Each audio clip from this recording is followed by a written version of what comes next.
Hi guys, good morning. Today is Sunday. Um, Nagising ako ng 3:49 na ata yun. Nagigising na naman ako ng madaling araw, which is not good. Kasi sabi nila, kapag nagigising ka ng madaling araw, magkakaroon ka ng mga um, back pain or ano yung tawag? Chronic? O sabi tawag doon. Magkakaroon ka ng um, lagi kang nagdi-dream. Yung parang lutang pag-iisip mo kapag kulang ka sa tulog. Pero, yun. So, anyway guys, today is Sunday. And, ang gagawin ko ngayon is, kasi nag-message yung anak ko. Ang dami niyang kailangan bilihin. And, ang dami, alam niyo ba, excited na ako kasi yung anak ko, 16 years old na. So, 2 years from now, mag-18 na siya. Mag-18 na siya. Iyon. And I'm very lucky kasi um, mag-18 na siya after 2 years. So, ibig sabihin nun, kapag dalaga na siya, tapos ako, syempre tumatanda na rin ako. Siguro may enjoy ko yung life ko kapag 40 years old na ako kasi 18 years old mag-18 or 20 or 22 years old na siya. So, siya na yung bubuhay sa sarili niya. That time, syempre pag 40 o 42 years old na ako, ang gagawin ko na lang sa buhay ko is yung siguro magagawa ka na rin siguro yung mga bagay na gusto ko. Ayun. And then, kunyari kapag andito pa ako sa abroad or gagawin ko na lang siguro is yung magiging happy everyday. Hindi na ako mag-iisip ng kung ano-ano. Alam niyo na, di ba? Kasi meron akong bukol. And enjoy ko na lang kung ano yung meron sa akin. Yun lang. Excited na ako kasi hindi ko akalain 16 years old na siya. 16 years old. This is 6 anyos na yung anak ko. This is 6 anyos na siya. And then, pag 20 or 22 years old na siya, hahanap na rin siya ng sariling work niya. Nagbago yung isip niya yun. Dati gusto niya maging doktor. So, ngayon, nag-iba na naman yung isip niya. Iba na naman yung course na gusto niya. Pero, lagi naman ako nakasupport as a mom. Kasi hindi ko naman siya pwedeng persahin. Kung ano lang yung gusto niya at kaya ng utak niya, doon na rin ako kung saan siya masaya. Kasi bilang nanay, kung ano yung naranasan ko, hindi ko ipaparanas sa anak ko. Kasi syempre, ang dami ko nang naging bad experience in life. So, kailangan yung anak ko, maganda yung maganda yung magiging kalalabasan niya. Bilang nanay, lahat ng nanay gusto natin is mapabuti yung mga anak natin. So, yung anak ko, napakalaki ko kasi napaka-independent ni Chacha. Si Chacha, kasi siya yung tipong tao na alam niya yung gusto niya. Mas matured pa nga siya mag-isip kaysa sa akin eh. Kasi, si Chacha, naiwan siya sa lola niya since 3 years old. So, biruin nyo, 3 years old, naiwan na siya. Tapos, siya na yung naliligo mag-isa. Marunong na rin siya magluto. Mas daig pa niya akong magluto. Marunong siya magluto ng mga adobo. Ganon. So, ngayon, as marunong siya mag-budget ng pera.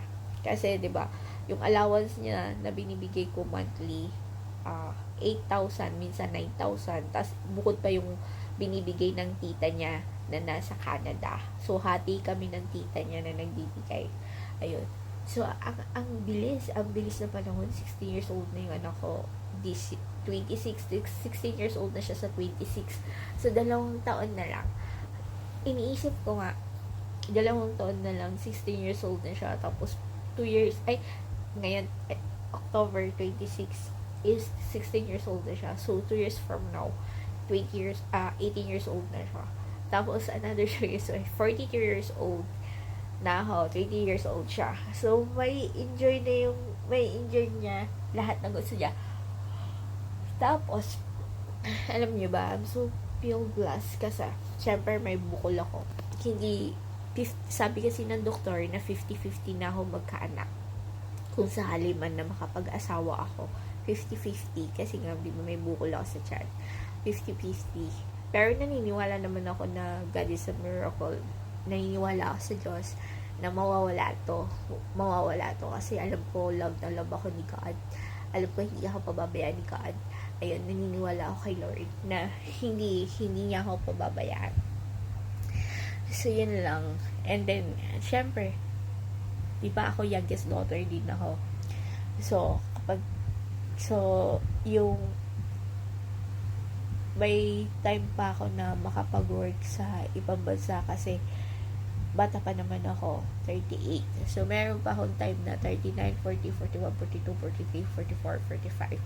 So, yung that time, siguro, iniisip ko kung maaga akong magre-retire or mag-i-enjoy na muna mag-continue sa trabaho. Kasi that time, yung anak ko, syempre, magkakahanap na rin siya ng work, magkakahanap na rin siya ng trabaho that time kasi 16 na siya or someday maging 18 or 20, diba? Siya, yung anak ko independent. So, makakapag-enjoy na siguro ako nun. Magagawa ko na yung mga bagay na hindi ko pa na-experience, ganun. At saka ayoko na may stress, ayoko mag-isip, ayoko ng ayun lang.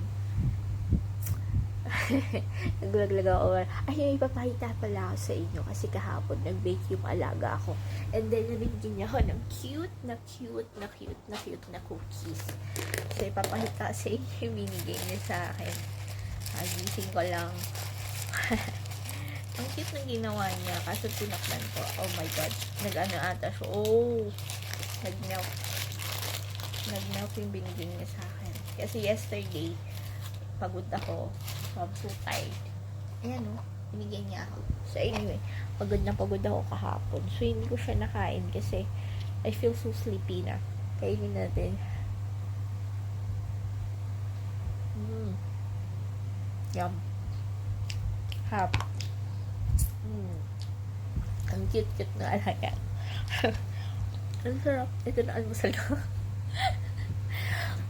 So anyway guys. Hindi pa ako nagmumog. Ang tamis, super tamis. Hindi pa ako nagmumog. Ayan. Inom tayo guys.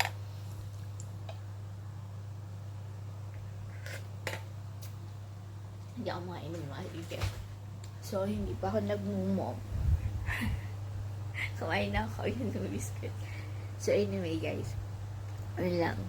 Para meron lang din ako may upload. Ayun. Alam niyo ba? Ay, sa team pala ng feelings na yung anak mo lumalaki na siya, tapos hindi ko siya naalagaan. Sana someday makabanding ko siya. Ayun. At sana, siguro alam mo, diba, nasa ibang bansa ako. Nandito ako sa ibang bansa, tapos nasa malayo. Pero maski paano, yung anak ko, kahit hindi kami close, kasi syempre mas close siya sa daddy niya, mas close siya sa papa niya, ako hindi kami close, tapos hindi kami nag-uusap nung papa niya, as in yung communication lang namin is yung anak ko, ako lang at anak ko nag-uusap, tapos mini-message niya ako yung mga binibili niya, o ano yung mga babayarin niya, mini-message niya ako tapos kapag binibigyan ko siya ng pera, hindi siya humihingi ng malaki, as in talagang yung kung ano lang yung kaya kong ibigay, yun lang ang kinukuha niya, nagpapasalamat na siya doon. Tapos binabudget niya, yan, nagkakati-kati na naman. Tapos marunong siya mag-budget ng pera. Yun ang kagandahan sa anak ko kasi magaling na rin siya mag-budget ng pera. As in talagang hindi ko siya tinuruan, pusa niya nang ginagawa lahat. Kasi yung papa niya happy-go-lucky. Bali talagang naging independent talaga yung anak ko. As in, very, very independent. Nakaka-proud lang na nagkaroon ako ng anak na ganun. Ayan, super, super proud. Kasi hindi lahat ng magulang na blessed na magkaroon ng anak na independent. Tulad ko, independent ako. Kaya yung never akong humingi ng tulong sa mga magulang ko nung bumili ako ng sarili kong lupa, nagpatayo ng sariling bahay, as in talagang sarili kong pagsisikap. Ayun, kaya lang, ang ayaw lang ng magulang ko sa akin, masyado akong mabait. So, anyway, dito ko na-end yung vlog. And good morning and happy Sunday and God bless sa inyong lahat.